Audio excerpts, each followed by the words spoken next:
So I have an idea. I'm in my car. I'm just waiting for something to happen, just out and about. And I had this thought, and I want to see what you think about this.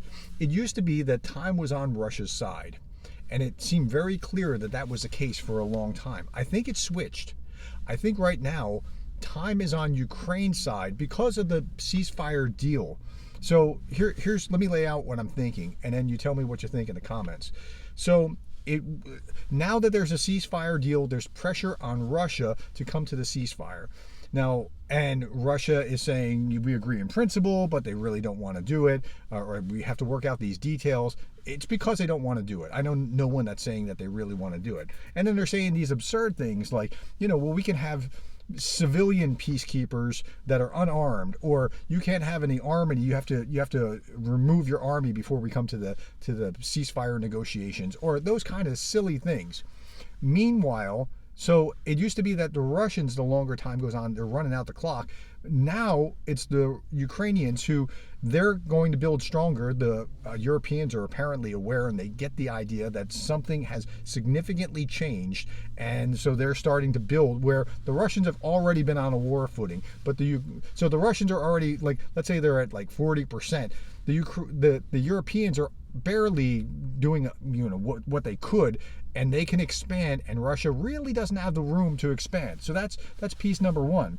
And then the longer this goes on, the more foolish Trump looks, and Trump is going to be looking at this going, you got to come to make a deal, and so he can insert and have leverage. Now, it seems, and I can't say because I'm not in the guy's head, but it seems like Trump's inclination is to be kinder to Putin and Russia than to Ukraine. But that could change if Russia, and particularly if Putin, looks intransigent, and if he just isn't coming to the table. And so that's going to put more and more pressure on Trump to do this, and citizens within the United States looking at this like, get this thing done. And so it'll put more and more pressure that direction. So the more I look at this, the more I'm thinking, wait a minute, something is switched. I think it's the ceasefire deal itself that has put the clock on Ukraine's side rather than Russia's side. But I can't see what I can't see. So I'm asking you the question, what do you see?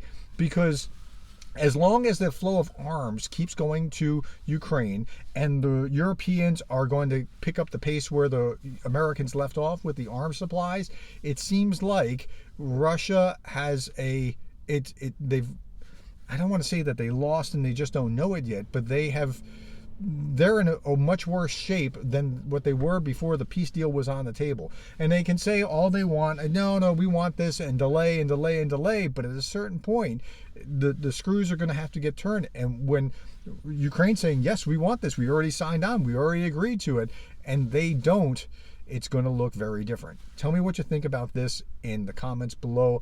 I think time is now on Ukraine's side. I can't prove it. This is just a theory. This is just how I'm processing, but let me know what you think. All right. Thank you for the time, the likes, the shares, the subscribes, and thank you for being the kind of person that cares about Ukraine.